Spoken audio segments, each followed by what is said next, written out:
Royal dairy YouTube channel. So நம்ம இன்னைக்கு இந்த சீரிஸில் பார்க்கக்கூடியது பார்த்தீங்கன்னா, இஸ்ரோவுடைய லேப் டெக்னீஷியன் ஏ என்ற போஸ்ட் டீட்டெயிலை பற்றி தான் கம்ப்ளீட்டாக நம்ம பார்க்க போகிறோம். இந்த லேப் டெக்னீஷியன் ஏ என்ற போஸ்ட்டை பொறுத்த வரைக்கும் பார்த்தீங்கன்னா, எலிஜிபிலிட்டின்னு நீங்கள் வந்து எடுத்துக்கிட்டிங்கன்னா, so SSLC, SSC plus first class in diploma in medical laboratory technology course in less than 2 years course, and you can study in the medical college or institution, state or central government under the UGC and AICTE norms. ஓகேங்களா?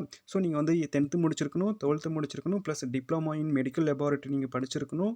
அது வந்து 2 years course மட்டும், 2 years course or 3 years course நீங்கள் வந்து அதுக்கு above course வந்து நீங்கள் படிச்சிருந்தீங்கன்னா நீங்கள் எலிஜிபிள் டு லேப் டெக்னீஷியன் போஸ்ட்டுக்கு வந்து நீங்கள் எலிஜிபிலிட்டி ஆகிறீங்க.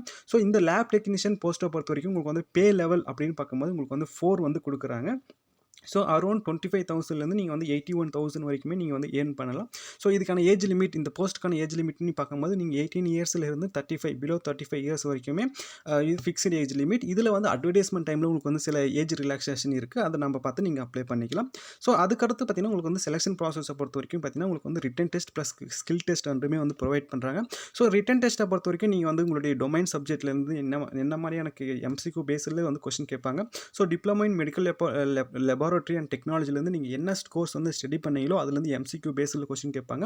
ஸோ அரௌண்ட் 100 கொஸ்டின்ஸ் இருக்கலாம், 80 கொஸ்டின்ஸ் இருக்கலாம், இல்லை 60 கொஸ்டின்ஸுமே அவங்க வந்து கண்டக்ட் பண்ணலாம்.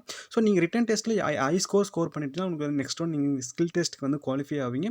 ஸோ ஸ்கில் டெஸ்ட்டை பொறுத்த வரைக்கும் ஒன்றுமே கிடையாது, அது குவாலிஃபைங் நேச்சருக்கு மட்டும்தான், உங்களுக்கு வந்து பர்சன்டேஜ் ஆட் ஆகாது. ஸோ நீங்கள் வந்து இந்த ஸ்கில் டெஸ்ட்டை பொறுத்த வரைக்கும் நீங்கள் வந்து அந்த எக்யூப்மெண்ட்டு, அந்த மெடிக்கல் லெபார்ட்டரி, மெடிக்கல் எக்யூப்மெண்ட்டு நீங்கள் அந்த லேப் ப்ரோட்டோகால்ஸில் கரெக்டாக ஃபாலோ பண்ணுறீங்களா, அதுக்கான ப்ரிப்பரன்ஸ்லாம் என்னன்றதெல்லாம் நீங்கள் தெரிஞ்சு வச்சுக்கணும். ஸோ உங்களுக்கு வந்து ரொம்ப யூஸ்ஃபுல்லாக இருக்கும். நம்ம சேனல்லே வந்து இன்டர்வியூ செஷன்ஸ் வந்து நம்ம கண்டக்ட் பண்ணிட்டு இருக்கோம். ஓகே, இதில் வந்து நீங்கள் இப்போ பார்த்தீங்கன்னா நீங்கள் லேப் டெக்னீஷியன் ஏன்ற ஒரு போஸ்ட்டில் நீங்கள் வந்து என்ட்ரி ஆகிறீங்க, நான் வந்து அப்பாயின்மெண்ட் ஆகிருக்கீங்கன்னு பார்த்தீங்கன்னா, ஸோ உங்களுடைய கெரியர் க்ரோத் எப்படி இருக்கணும் அப்படின்னு பார்க்கும்போது நீங்கள் வந்து up to senior lab technician பின்ற கேட்டகரி வரைக்கும் நீங்கள் ஒர்க் பண்ணுறதுக்கான எலிஜிபிலிட்டி இருக்குது. நீங்கள் வந்து மோஸ்ட் சீனியர் லேப் டெக்னீஷியனாக இருப்பீங்க. ஸோ அப்போ உங்களுக்கு வந்து கொடுக்கக்கூடிய பே லெவல் பார்த்தீங்கன்னா 10 வந்து ப்ரொவைட் பண்ணுவாங்க. ஸோ அரௌண்ட் 56,000லேருந்து 1,75,000 வரைக்குமே நீங்கள் வந்து ஏர்ன் பண்ணலாம்.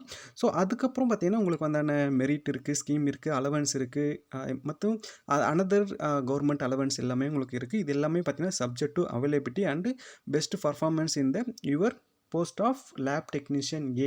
ஓகேங்களா? ஸோ உங்களுக்கு வந்து மோர் தென் டவுட் இருந்துச்சுன்னா நம்ம கமெண்ட் செக்ஷனில் இதை பற்றி நீங்கள் கேளுங்க, நாங்கள் கண்டிப்பாக சொல்கிறோம். தேங்க்யூ.